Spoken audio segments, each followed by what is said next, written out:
За 10 месяцев этого года республику посетили около 90 тысяч туристов из других регионов России и стран зарубежья. В прошлом году количество гостей составило более 60 тысяч. Таким образом, в этом году число посетивших республику туристов выросло почти на 26 тысяч человек. С начала года в Ингушетии прошли 10 крупных туристических мероприятий. Также одобрен инвестиционный проект по созданию в Ингушетии туристского кластера Ачалуки. Благодаря его созданию получат развитие лечебно-оздоровительный, спортивный и культурно-познавательный виды туризма. Глава Ингушетии Юнусбек Евкуров дал поручение Комитету по туризму держать на особом контроле реализацию крупных проектов, а также рекомендовал рассмотреть возможность открытия на территории Ингушетии новых туристических маршрутов. Надо побольше маршрутов новых развивать туристических.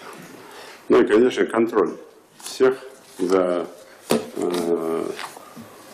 реализацию вот этих крупных проектов, потому что это крупный мегапроект по дому отдыха там в Ачалуках. На контроль держите главы районов и руководители на местах, кто курирует это направление.